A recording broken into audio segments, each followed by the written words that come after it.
Rebuild day 33. Welcome sisters, welcome misters. Kicked ass basically, had a really good day, pumped heaps of iron, did a Cooper's test, which is a 12-minute run for distance on a track to see how far you get, and it's a reasonably decent calculation method for your VO2 max. I have been concerned about my VO2 max due to getting myocarditis from the Pfizer vaccine. I was one of those lucky people, unfortunately.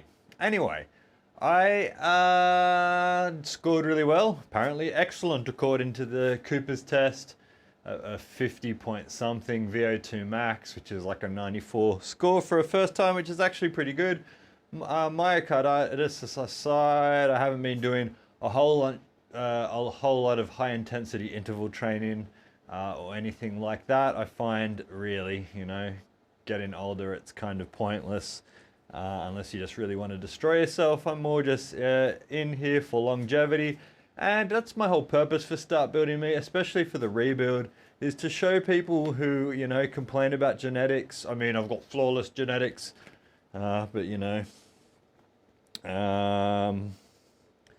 with hormones rather, people are always like, you need drugs to get big. Now, my free testosterone was like 250 or something around there. I got a bit of tension still in that tendon, unfortunately.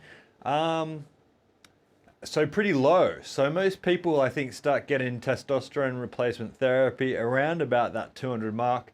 But I still find it's quite easy. I'm still getting muscle mass. Obviously, my tendons hurt from time to time. That's just part and parcel with training, folks.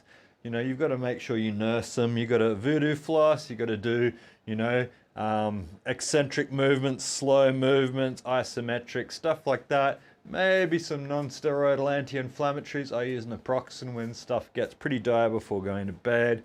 That's just the nature of the game. Maintenance is required, folks. Don't just stop and do nothing. You've just got to reconfigure your training protocol. So stats are up as always. Lots of weight training. Did that Cooper's test before training to see my performance. Gain, was pretty happy with that, all things considered, for a first attempt.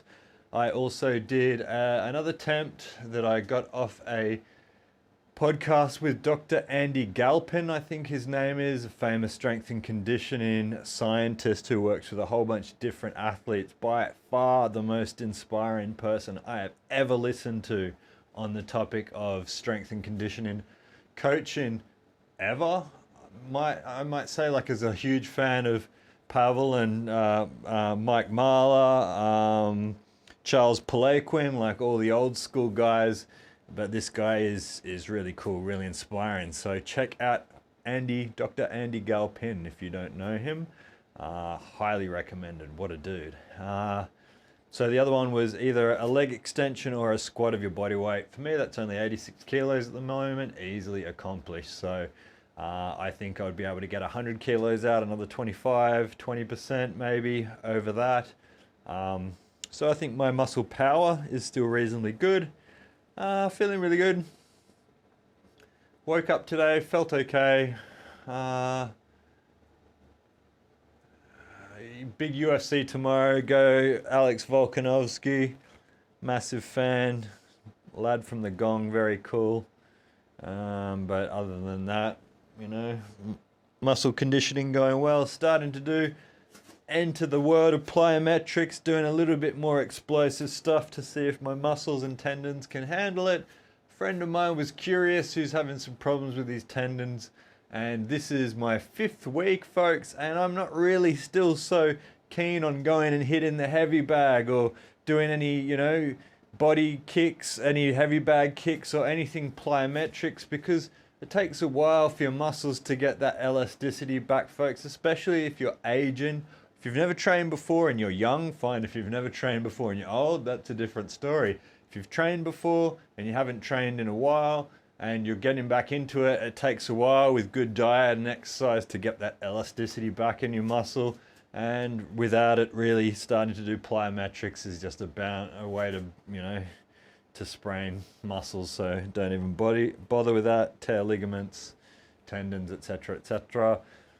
So it takes a while to get back into it, so slow and steady wins a race, which is exactly what I'm doing. Feeling like $1,000,000 as a result. That medial tendon in my elbow, still not great. Voodoo flossing it before doing anything with my arm, and you know, what can you do other than that? Non-steroidal anti-inflammatories, and sitting in my tranquil 1.7 to 2.5 degree Celsius esky every morning also makes a bit of a difference. I think that's enough. Definitely longer than I usually talk. Take it easy. Have a great weekend.